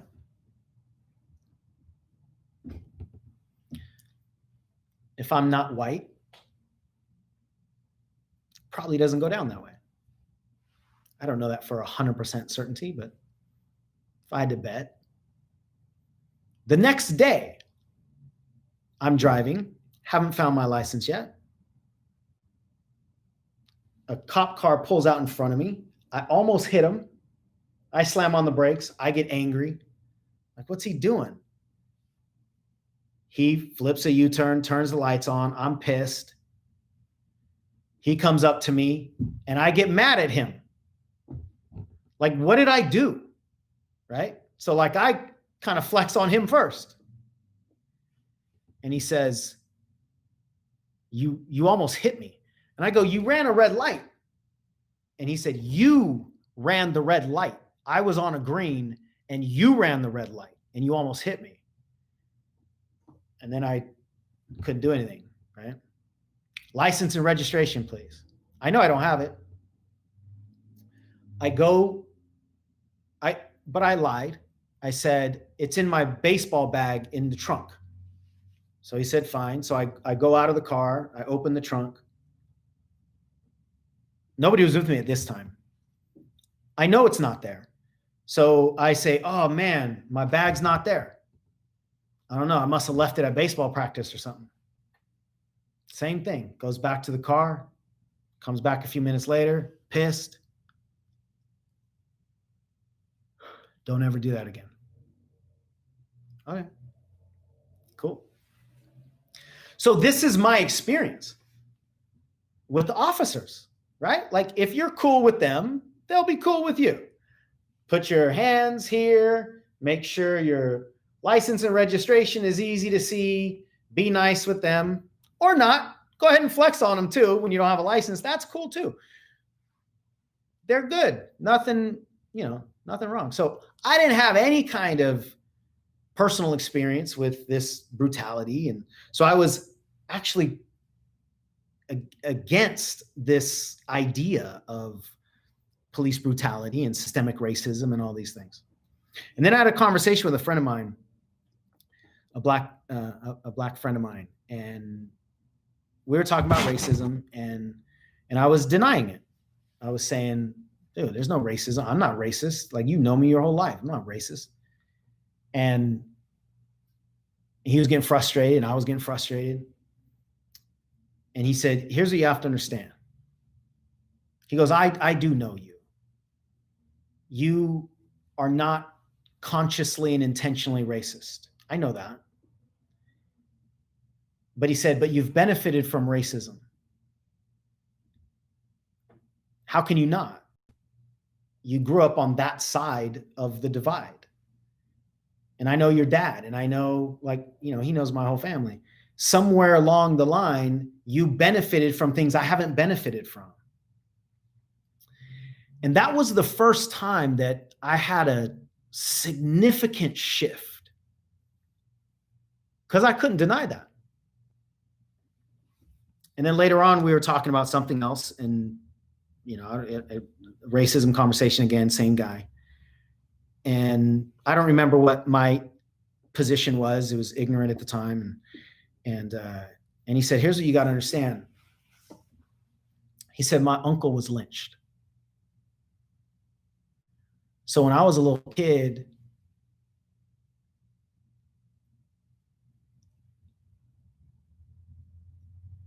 one day he didn't show up for Thanksgiving.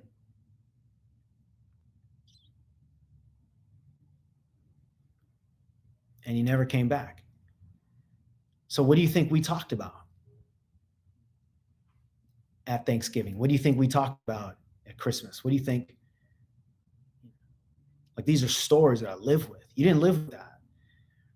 And that was a second major shift for me.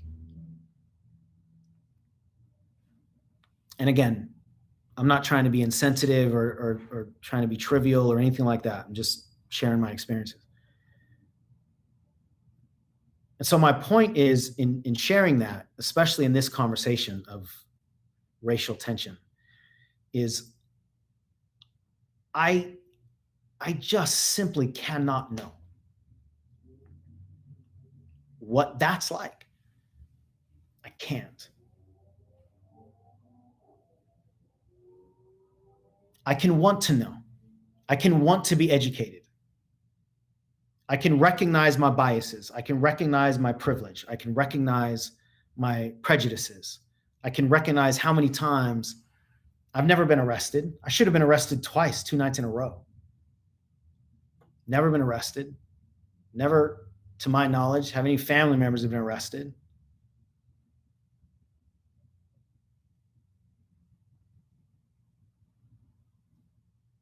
And there was something that was, for me at least, just really powerful in that moment. Now, of course, this is a friend of mine. So we already had a connection, but there was just something that I don't even know that I can put into words, and I don't think I can even try to put into words, but there's just something that really shifted for me. And I can feel the emotion, in me right now. And in that moment, I touched his pain. I didn't recognize it. I wouldn't say I felt it. I didn't relate to it, but I just touched it. And that's about all I had access to do at that moment. Just touched it. So what I've noticed in my life is that when I see people's pain, I change. I mentioned my mom earlier, for those of you that have been on for a while. I was brutally abusive to my mom, verbally. Brutally. I would destroy her. I would do it viciously. I would do it intentionally. I hate having to admit it, but that was my childhood. And I had a story made up in my mind that she was the bad guy, that she didn't care for me, that she didn't go to my baseball games, that she didn't love me, that she loved her cigarettes more than me, that she was weak because she was in therapy, that she was this and she was that. I just had all these stories. And I attacked her with my own pain and with my own anger for 2.5 decades, really. And then one day she told me a story about her childhood. And it was the first time I listened. She's probably tried to tell me that story, or maybe thrown a little crumb to see if I was available to tell the story. She's probably done that a lot of times. But for the first time, I actually listened. And she told me about the abuse that she experienced in her childhood. I'm not going to tell all the details here, but when she told me that, I felt the anger leave my body. Just gone.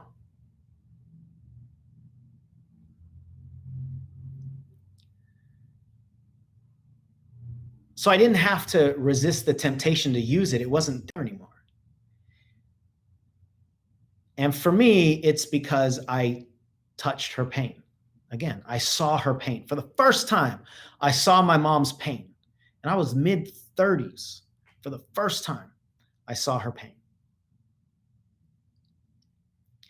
And I think that's what's missing in so many of these conversations, is we don't see the pain. There's a lot of things that have to happen for a lot of people to be willing to see somebody else's pain. And in my experience, you have to be willing to see your own. If you haven't touched your own pain, you will probably not be interested in listening to, acknowledging, certainly not being open to somebody else's pain, because you haven't sat with yours.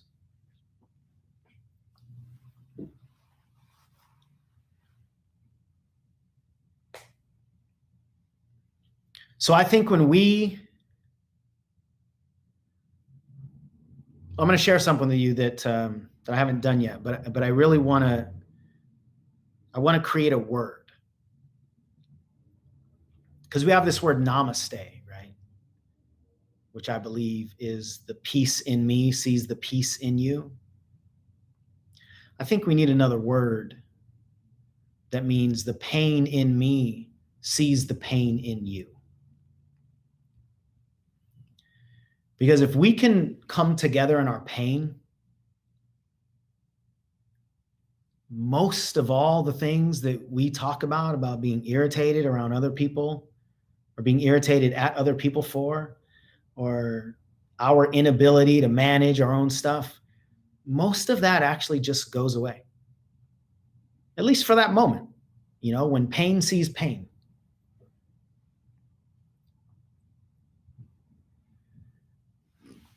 But if that's the place that two humans can communicate from a place of connection, there's so many layers above it. And when we're arguing about what my experience is versus your experience, and you're an idiot, and now I'm an idiot, we're not even attempting to go down and feel the pain or touch somebody else's pain.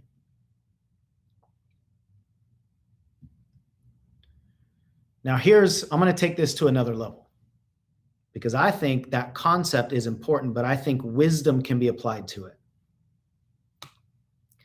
I think wisdom, maturity,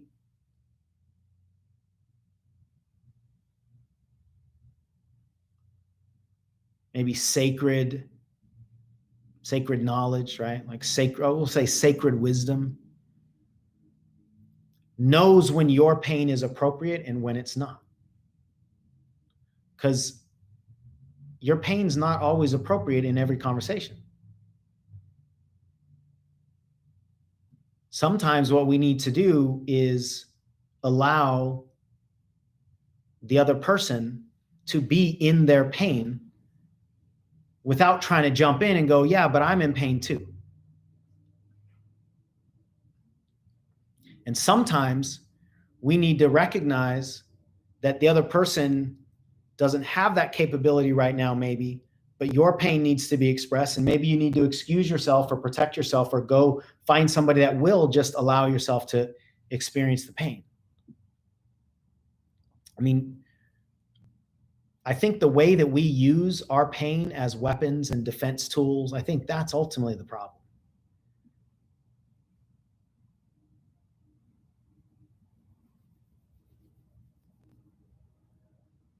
So my last message, if you will, here is to heal yourself.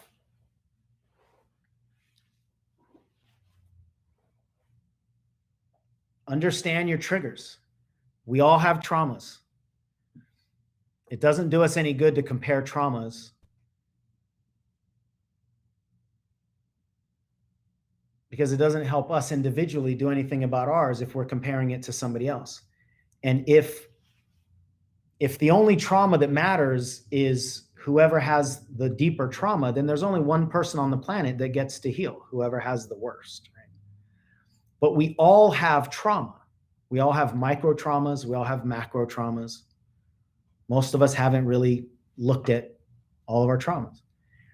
Ultimately, underneath all the things that I'm saying, identities, beliefs, triggers, underneath all of that is our traumas, our human traumas, right? And if we even go deeper than that, we have generational traumas. We have traumas that were passed down from our parents to us. They're passed down energetically. They're passed down biologically. And we have deep, deep generational traumas.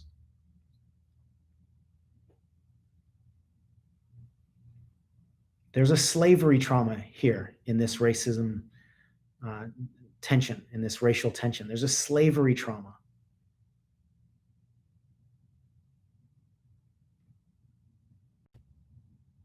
That, in my experience, from my judgment, isn't being acknowledged.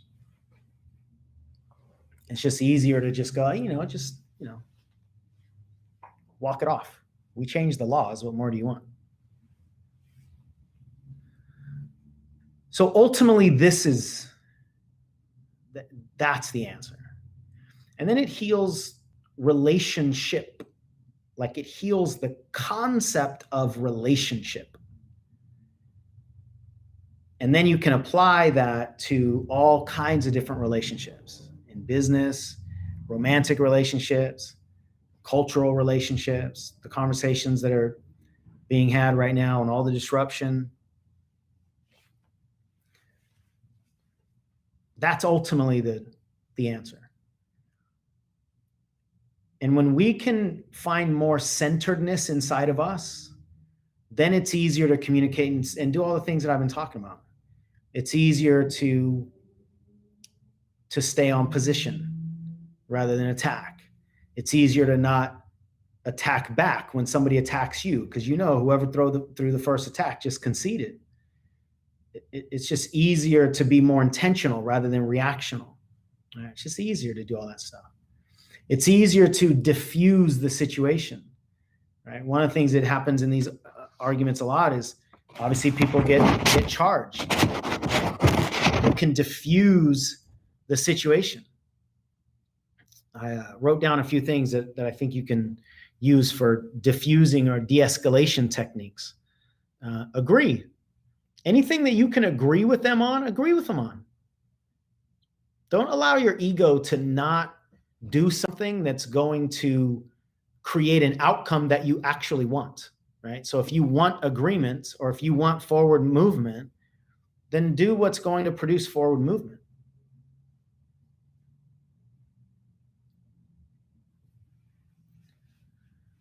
Compliment them. And it could just be, I honor you for speaking up. I honor you for telling the truth. Thank you. It could just be something like that, like just the effort. You don't have to agree with somebody's opinion to compliment something.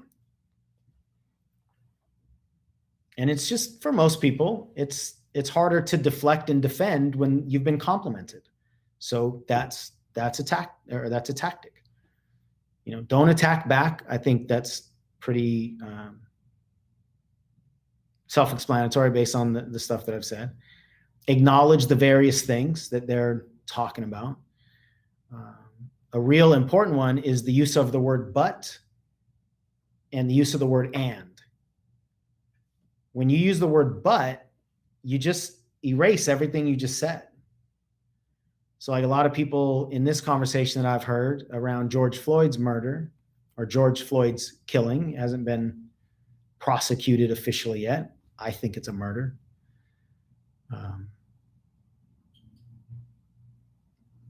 Is people will say, okay, yeah, he died and it was sad and that shouldn't have happened, but you shouldn't be doing this. Or, yeah, okay, granted, but what about this? And every time we say but, we erase what we just said, like we invalidate it. It's almost like I'll throw you a bone so that I can misdirect to where I want to talk about. And is a connector, but is an eraser. Use the word but and you just erased what came before. It's like, you know, I love you, but I really can't stand your meatloaf, right? You just erased I love you. So use the word and, or recognize that sometimes this is not the time to have that conversation. This is not the time to bring that up even, right?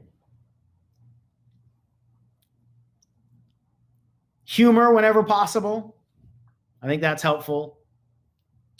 Little emojis, right? Just the little prayer emoji, or somebody says a high five emoji, actually, but I think most people use it, a prayer emoji, or a thumbs up, or a smiley face, or something like that, right?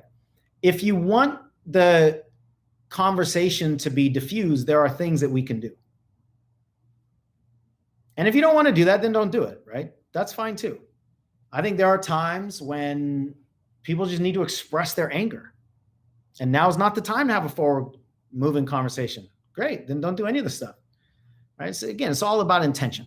What do you want? And then what are the things that will actually produce what you want?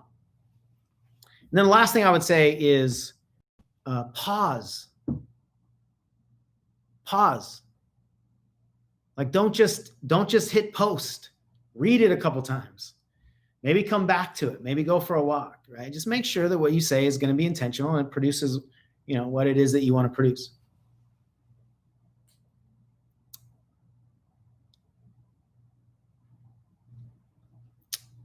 I want to see this comment. The whole thing with this situation is a manipulation. There is more to come. So sorry to share that. They don't have control. They weren't yet, so more is coming. I'm not sure exactly what you're talking about. If you're talking about media or you're talking about government and you're talking about one side, I'm not sure what you're talking about. But thank you for sharing it. So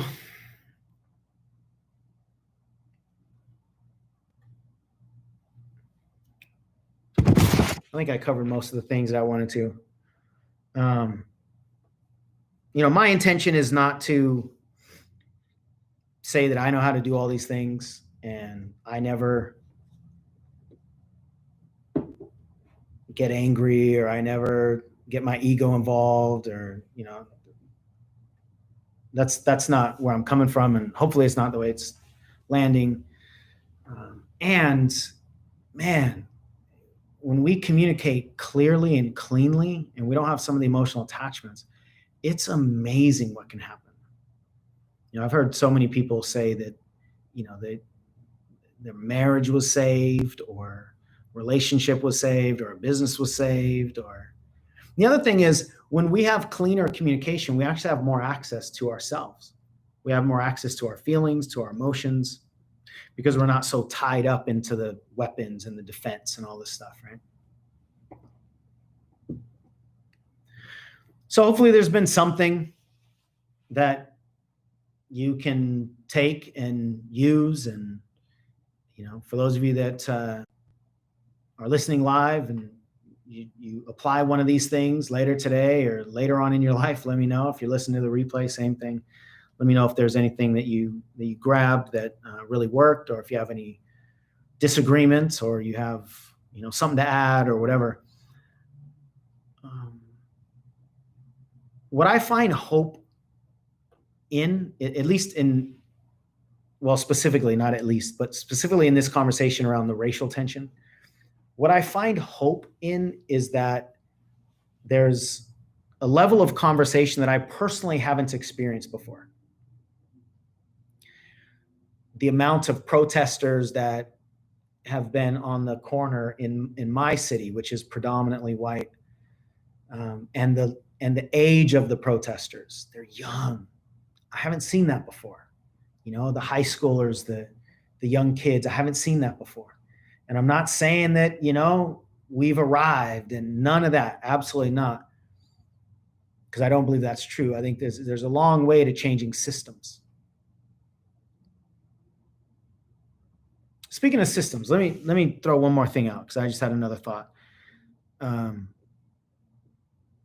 In this conversation of systems, right? We're talking about systemic racism, systemic oppression, systemic police brutality, anything that's systemic.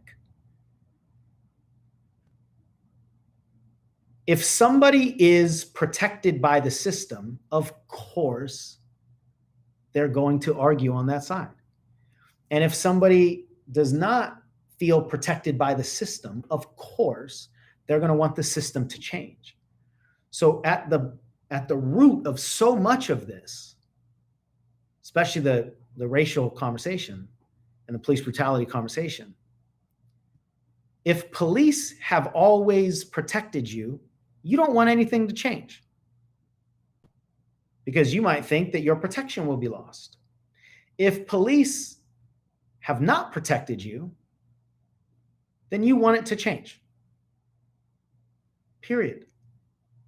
If the system protects your political or self-interest, actually, I didn't mean to throw political in there. I want to use that as a different example.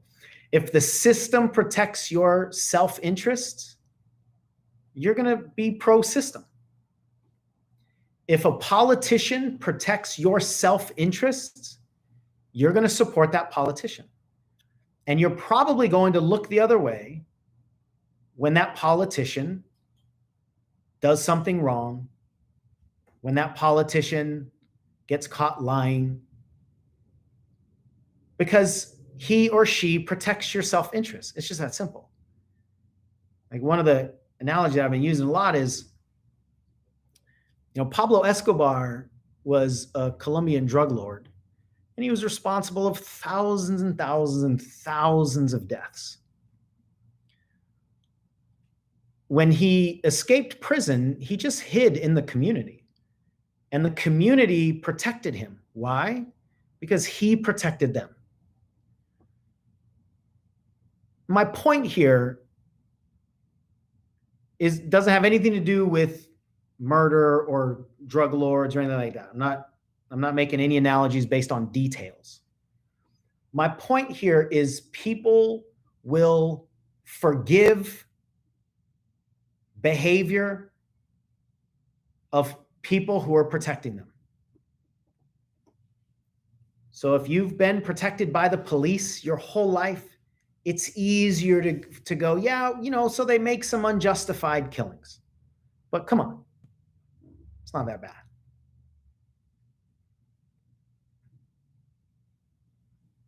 So it all wraps up in everything we talk about: self-interest, protection of self-interest, and the forgiveness of people that we are connected to. Kobe Bryant recently died. If you don't know Kobe Bryant, he's a very famous NBA player, one of the best basketball players ever. I've always been a Lakers fan. I've always been a Kobe Bryant fan. Early on in his career, he was accused of raping a woman in Colorado. In my mind, Kobe's innocent because he's a Laker.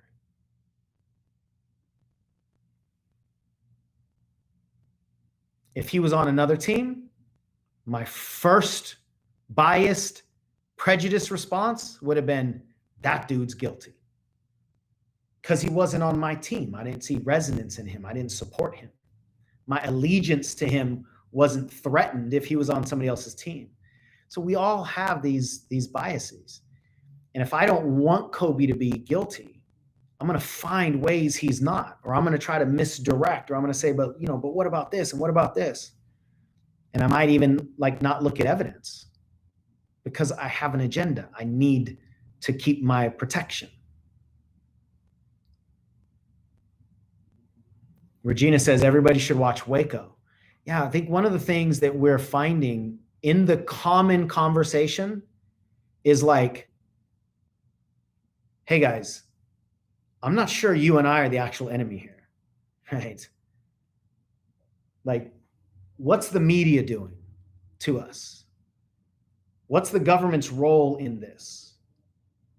If we continue to be at each other's throat, will it be easier for that system to stay entrenched? And that's another reason why I'm finding some things to be hopeful about, is because there's connection that I'm seeing. This is just my own perspective. There's connection that I'm seeing from different sides of different fences, not just political, not just class, not just race, and even not just country. There's a lot of commonality right now going on in all kinds of other countries. There's a common thread that I think is being disrupted. And I don't say that to invalidate any of the other stuff that we've talked about.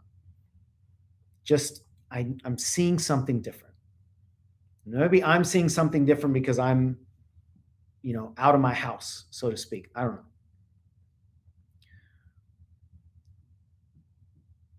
But whatever your intention is, whatever your agenda is, we all have agendas, right? Whatever your agenda is, whatever your intention is, see if your agenda actually includes other people. I think that's another sign of wisdom. Do I want for other people what I want to keep for myself? Because if I don't want for other people what I want to keep for myself, do I even have the thing that I think I have? Probably not. Now, if you like this video, check out that video where I teach the soft skills every leader needs to know and use in today's world. So a lot of people are deriving their confidence as a coach from their skill set. That's a huge mistake. Of course, your skill set is important, but whoever holds